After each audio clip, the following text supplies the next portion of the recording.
ছোট্ট বন্ধুরা, আজ আমি তোমাদের নিয়ে যাব বীরপুর গ্রামে। সেখানে থাকতো রমেশ নামক এক গরিব চাষি।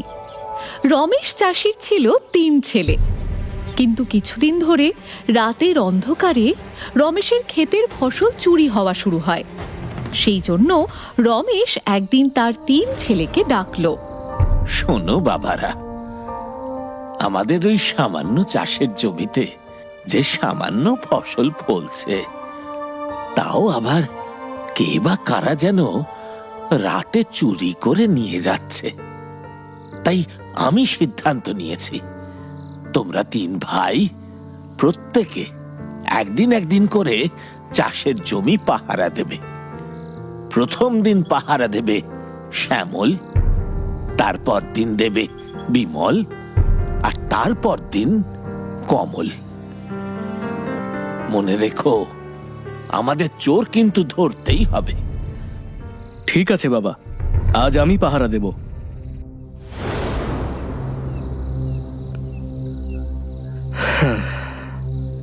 রাত তো অনেক হলো, কই কাউকে তো দেখলাম না চুরি করতে আসতে। যাক, আর বসে থাকতে পারছি না, চোখ দুটো একেবারে লেগে আসছে। এবার একটু ঘুমিয়ে নি।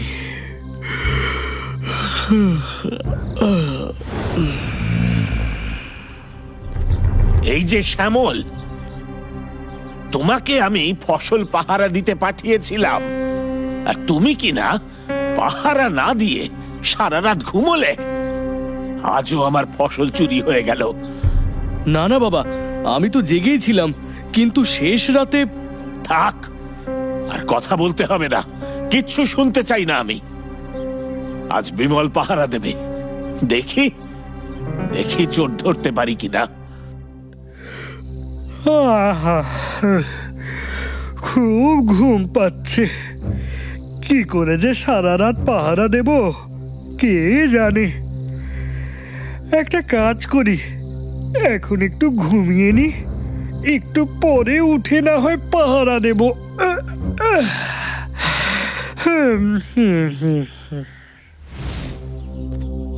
হায় হায় হায় হায় হায়, আজও আমার জমির ফসল চুরি হয়ে গেল। আর তুমি তুমি বিমল এখানে সারা রাত ঘুমিয়ে কাটালে। বাবা, আসলে একটু চোখ লেগে গেছিল, কিন্তু কখন যে সকাল হয়ে গেল বুঝতেই পারিনি। তোমরা 2 ভাই কেউই পারলে না এই সামান্য জমিটুকু পাহারা দিতে। দেখি দেখি এবার ওই কমল কি করে। বাপ রে, কি অন্ধকার, কিন্তু কাউকে তো দেখতে পাচ্ছি না। তাহলে জমির ফসল কে চুরি করে? যাই, একবার জমির চারপাশটা দেখে আসি তো। কিসের যেন একটা আওয়াজ শুনতে পাচ্ছি। আরেকটু এগিয়ে গিয়ে দেখি তো। ওরে বাছা ধন, এইসব তোমার কাণ্ড? রাতের অন্ধকারে জমির ফসল খেয়ে নেওয়া? দাঁড়াও, দেখাচ্ছি তোমার মজা। এবার আমি তোমার পিঠের ওপর এমন ভাবে বসবো যে তুমি 1000 চেষ্টা করলেও আমার হাত থেকে পালাতে পারবে না। যতই লাফাও, আজ আমি তোমায় ছাড়ছি না। তুমি যেখানেই যাবে আমিও তোমার সাথে যাব। চুপি চুপি রোজ রোজ গরিবের জমির ফসল খেয়ে যাও। তোমার লজ্জা করে না? দেখাচ্ছি তোমার মজা। ছেড়ে দাও আমায়, মাফ করো। আজ আমি তোমার কাছে ধরা পড়ে গেলাম। এখন থেকে তুমিই আমার মালিক। তোমার পায়ে পড়ি, তুমি আমায় বেঁধো না। তুমি তোমার বাড়ি নিয়ে চলো আমায়, সেটাই বরং ভালো। সে তো বটেই, সে তো বটেই, নিয়ে তো যাবই, কিন্তু 3 দিন পরে আমি তোমায় আমার 2টো ছানা দেব, কিন্তু তার বদলে তুমি আমায় মুক্তি দেবে। রাজি তো? কিন্তু ওই ছানা দুটো নিয়ে কি করব আমি? শোনো তাহলে, বড় ছানাটি হবে যেমন সুন্দর তেমন শক্তিশালী। ইচ্ছে করলে তুমি তাকে বেচেও দিতে পারো, কিন্তু ছোট ছানাটিকে কখনো তুমি হাতছাড়া করো না। কিন্তু কেন? ওর মধ্যে এমন এক শক্তি থাকবে যা তোমাকে সব রকম বিপদ আপদ থেকে বাঁচাবে। ও হবে তোমার সত্যিকারের বন্ধু। ঘোড়াটার গায়ের রং হবে সবুজ। দেখতে খারাপ হলেও ঘোড়াটাকে ভালোবেসো, কিন্তু দেখবে সেও তোমায় ভালোবাসবে। সত্যি? ঠিক আছে, চলো তবে দেখা যাক। কমল বাড়িতে গিয়ে তার বাবাকে দেখালো ওই ঘোড়াটাকে। তাকে বাড়ির পেছনে গোয়াল ঘরে রাখার ব্যবস্থা করা হলো। কমল নিজেই ঘোড়াটিকে দেখাশোনার কাজ করত। ঠিক তার 3 দিন পরে কমল গোয়াল ঘরে গিয়ে দেখলো ঘোড়ার 2টো ফুটফুটে ছানা হয়েছে, একটা সাদা একটা সবুজ। এই দেখো আমার ছানা। শোনো, এরা একটু বড় হলে এই বড় ছানাটিকে কোনো রাজার কাছে বেচে দিও। আচ্ছা বন্ধু, তোমায় অনেক ধন্যবাদ। আজ থেকে তুমি মুক্ত। তোমার যেখানে ইচ্ছে সেখানে চলে যাও।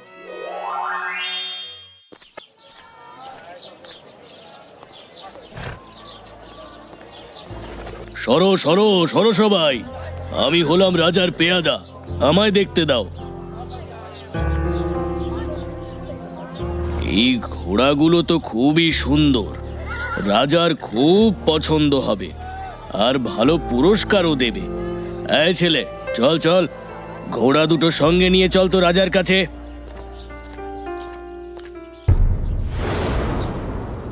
রাজামশাই, এই ঘোড়া দুটো দেখে খুব ভালো লাগলো, তাই নিয়ে এলাম। এবার আপনি দেখুন। বাহ, তোমার এই সাদা ঘোড়াটি তো বেশ। আমি এটি নিলাম। তা বলো, এর দাম কত? আজ্ঞে মহারাজ, আপনি খুশি হয়ে যা দেবেন তাই। ওরে, কে আছিস? এই ছেলেটিকে 100 স্বর্ণমুদ্রা দিয়ে দে, আর এই ঘোড়াকে আস্তা বলে নিয়ে যা। এই যে ছেলে, তুমি ফিরে চলো, রাজামশাই তলব করেছেন। কি হলো? কি হলো আবার? কোনো গন্ডগোল হলো না তো? সে গেলেই বুঝবে। চলো কমল বাবা, মহারাজ যখন ডেকেছেন তখন তো আমাদের যাওয়াই উচিত। চলো। ঠিক বলেছ বাবা, চলুন পেয়াদা মশাই।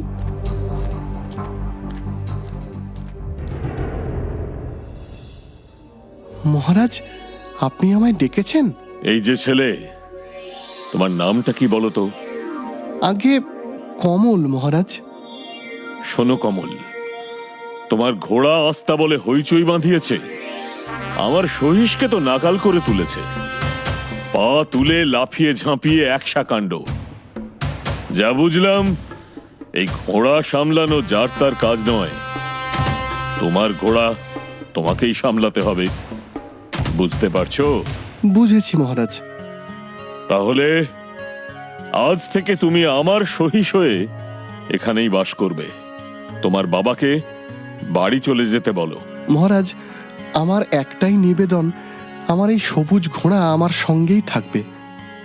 বেশ, আমার তরফ থেকে কোনো অসুবিধে নেই, থাকবে। কমল তার ভালো কাজের জন্য রাজার কাছে বেশ সুনাম অর্জন করে। কমলকে মহারাজ বাকি সকল সহিসদের থেকে বেশি পছন্দ করতেন। তাই দেখে ঘোড়ার শালের সহিসদের কর্তা রাগে ফেটে পড়ে। সে যেন তেন প্রকারেণ কমলকে জব্দ করার ফন্দি আঁটে। সহিসকর্তা বাকি সহিসদের সাথে ফন্দি এঁটে রাজা মশাইয়ের কাছে এসে উপস্থিত হয়। প্রণাম নেবেন মহারাজ। কি হলো? তোমাদের মুখ এত কালো কেন? কিছু হয়েছে নাকি? মহারাজ, আমাদের কোনো কষ্ট নেই, দিব্যি খেয়ে পড়ে আছি। কিন্তু আস্তা বলে যে নতুন সহিস এসেছে কমল, তার কথার ঠেলায় আমাদের প্রাণ প্রায় যেতে বসেছে। কেন? কি বলছে সে? মহারাজ, কমল বলে এই ঘোড়া তো কোন ছাড়, ও নাকি 7 সমুদ্র 13 নদী পার করে কোনো এক গুপ্ত গুহা থেকে ঐরাবত এনে দিতে পারে, যার গজদন্ত দুটি নাকি মুক্ত দিয়ে তৈরি, আর কান দুটো সোনার। আর তার মুখের মধ্যে আছে হিরে মানিকের লহর। তাই নাকি? প্রহরে, আজ্ঞা করুন মহারাজ। এক্ষুনি কমলকে ডেকে পাঠাও। যথা আজ্ঞা মহারাজ। হুম, দুদিনের ছোকরা উড়ে এসে জুড়ে বসেছে। দাঁড়া, তোর মজা আমি দেখাচ্ছি। শোনো কমল, তুমি এমন এক ঐরাবত ধরে নিয়ে এসো যার দাঁত দুটো মুক্ত দিয়ে তৈরি, কান দুটো হবে সোনার, আর মুখের মধ্যে আছে হিরে মানিকের লহর। যদি পারো তবে আমি পুরস্কার দেব, আর যদি না পারো তবে আমি তোমাকে শুলে চড়াবো। আচ্ছা মহারাজ। কি হলো বন্ধু, তুমি এত কাঁদছো কেন? আমার মৃত্যুর পরোয়ানা এসে গেছে। রাজার হুকুম, এমন এক ঐরাবত আনতে হবে যার দাঁত মুক্ত দিয়ে তৈরি, কান দুটো সোনার, আর মুখের মধ্যে হিরে মানিক্যের লহর। এ কি সম্ভব বন্ধু? আর আনতে না পারলে রাজা আমাকে প্রাণদণ্ড দেবে।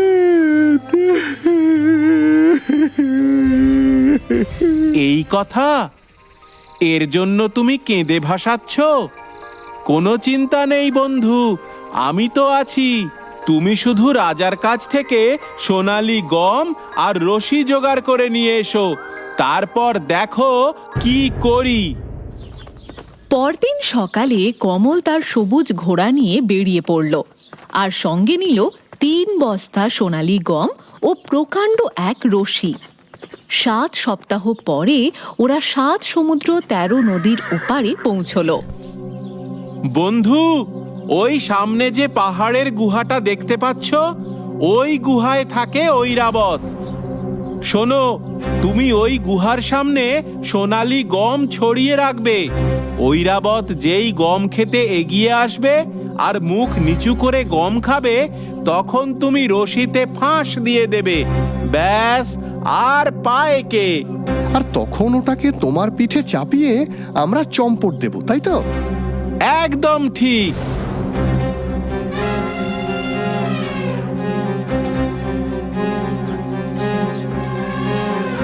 এইভাবে ঐরাবত কমলের ফাঁদে ধরা পড়ল। সকালে রাজা উঠে দেখলেন ঐরাবত তার বাগানে দাঁড়িয়ে আছে। তিনি প্রচণ্ড খুশি হন। রাজা কমলকে মহামূল্যবান পুরস্কার দেওয়াতে হিংসুকদের ঈর্ষা আরো বেড়ে যায়। প্রণাম মহারাজ, আপনার কাছে আমার কিছু নিবেদন ছিল। কি হলো? আবার কি নিবেদন? হুজুর, কমলের তো অহংকারে আর মাটিতে পাই পড়ছে না। রাজ ঐরাবত নিয়ে আসার পর থেকে ও ধরাকে একেবারে সরাজ্ঞান করছে। কেন কেন? এখনো বলতে শুরু করেছে পৃথিবীর এমন কোনো কাজ নেই যা ওর অসাধ্য। তা আমরা বলি কি মহারাজ, সূর্যি মামার দেশে যে সুন্দরী রাজকুমারী রূপকুমারী আছে, যাকে আপনি একবার বিয়ে করতে চেয়েছিলেন, কমলকে বলুন না তাকে বুঝিয়ে সুঝিয়ে রাজি করিয়ে নিয়ে আসুক। মন্দ বলনি। এই, কে আছিস? যা তো কমলকে ডেকে নিয়ে আয়। এবার কি করে বাঁচবে বাছা ধন?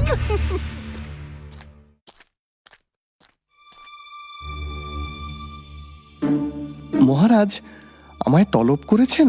এই যে কমল, শোনো, তোমায় পৃথিবীর ওপারে সূর্যি মামার দেশে গিয়ে রূপকুমারী রাজকন্যাকে বুঝিয়ে সুঝিয়ে রাজি করিয়ে নিয়ে আসতে হবে, বুঝেছো? রাজি করিয়ে আনতে পারলে তোমার কোনো অভাব থাকবে না, আর না আনতে পারলে শুলে চড়াবো, মনে থাকে যেন। আজ্ঞে মহারাজ। কি বন্ধু, এবার কি বিপদ কাঁধে করে নিয়ে এলে, বলো? মহারাজের হুকুম, পৃথিবীর ওপারের সূর্যি মামার দেশ থেকে রাজকুমারী রূপকুমারীকে বুঝিয়ে সুঝিয়ে নিয়ে আসতে হবে। আচ্ছা বলো তো, ধরে বেঁধে নিয়ে আসা যায়, কিন্তু রাজি করিয়ে কাউকে কখনো নিয়ে আসা যায়?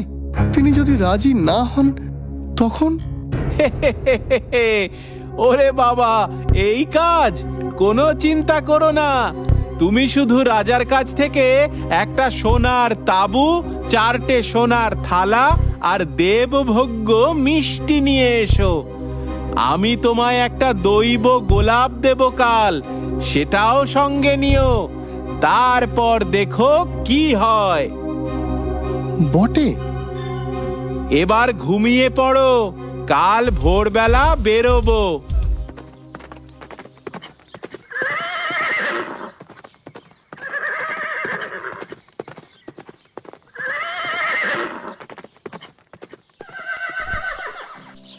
কমল, ওই যে দেখো সুরঞ্জনা নদী।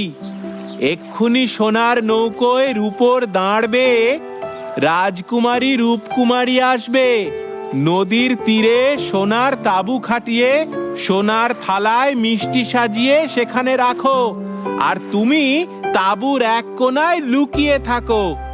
যদি রাজকুমারী তাঁবুর মধ্যে ঢোকে তখন আমি কি করব? তুমি রাজকুমারীর সঙ্গে কথা বলবে, বোঝার চেষ্টা করবে ওর মনের কথা। ঠিক আছে। সখীরা দেখো, কি সুন্দর সোনার তাবু। ও মা, ভেতরে সোনার থালায় আমার মনের মতো মিষ্টি সাজানো আছে। চলো আমরা সবাই মিলে এর স্বাদ নিই। তুমি হলে রাজকন্যা, তুমি ভিতরে যাও। তুমি আগে মিষ্টি খেয়ে দেখো, তারপরে আমরা ভেতরে আসছি।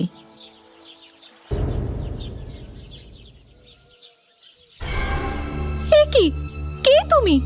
আমার হাত ধরেছো কেন? আমার নাম কমল। তুমি আমায় ভয় পেও না, আমি তোমায় কিছু দিতে চাই। এই নাও। রাজকুমারী, আমি পৃথিবী থেকে এই সূর্যি মামার দেশে এসেছি তোমার সঙ্গে বন্ধুত্ব করতে। যদি তুমি এই ফুলটি গ্রহণ করো তবে বুঝবো তুমি আমার বন্ধু হলে। রাজকুমারী কমলের ফুল গ্রহণ করে আর সবুজ ঘোড়ায় চেপে রওনা দেয়।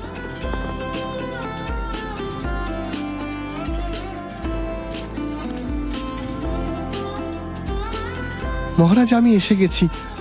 সাথে করে নিয়ে এসেছি সূর্যি মামার দেশের রাজকুমারী রূপকুমারীকে। বাহ বাহ কমল, তুমি তো আমার স্বপ্ন সত্যি করে তুললে। এসো এসো রাজকুমারী, আমার রাজ্যে তোমাকে স্বাগত জানাই। এবার আমায় ছুটি দিন মহারাজ, আমি এবার চলি। তুমি কোথায় যাবে কমল? আমি গাঁয়ে ফিরে যাব রাজকন্যা। রাজা আমায় পাঠিয়েছিলেন তোমায় নিয়ে আসার জন্যে। তিনি তোমায় বিয়ে করতে চান। আমার কাজ শেষ, এখন আমি বাড়ি চললাম। না না, এ হতে পারে না। আমি আপনাকে বিয়ে করতে পারবো না রাজামশাই। কেন কেন তুমি আমায় বিয়ে করতে পারবে না? আমার ভাগ্যচক্রে লেখা আছে আমি যেদিন অন্য দেশের রানী হব সেই দিনই আমার মৃত্যু হবে। এই যে বড়ই সাংঘাতিক কথা বললে রাজকুমারী, তাহলে উপায়? আমাকে বিবাহ করে নিজের দেশেই থাকতে হবে মহারাজ। আপনি আদেশ করুন কমল যেন আমাকে ফিরিয়ে দিয়ে আসে। বেশ, তবে তাই হবে। কিন্তু তুমি যখন আমার রাজ্যে এসেছো, আমি তোমায় কিছু উপহার দিতে চাই। কি উপহার চাই বলো রাজকুমারী তোমার? আমি কমলকে বিয়ে করে আমার রাজ্যেই থাকতে চাই, তাহলেই ভাগ্যের লিখন খণ্ডাবে। তবে তাই হোক। কমল, তুমি কি রাজি আছো রাজকুমারীকে বিয়ে করে এই দেশে থাকতে? আমার দুই দাদা আমাকে ভালোবাসে না। এখানকার সহিস ভাইরাও আমায় হিংসে করে। আপনিও শুলে চড়াতে চান আমায়, তাই রাজকুমারীর সাথে ওই সূর্যি মামার দেশেই আমি চলে যেতে চাই। আর সঙ্গে নিতে চাই আমার বাবাকে আর আমার বন্ধু সবুজ ঘোড়াকে। বেশ, তবে তাই হোক। আমি আশীর্বাদ করলাম তোমরা যেন সুখী হও। এরপর কমল তার বাবা ও সবুজ ঘোড়াকে সাথে নিয়ে রাজকুমারীর সাথে সূর্যি মামার দেশে গেল। রাজকুমারী রূপকুমারীর সাথে কমলের খুব ধুমধাম করে বিবাহ সম্পন্ন হলো এবং তারা খুব সুখে শান্তিতে সংসার শুরু করলো।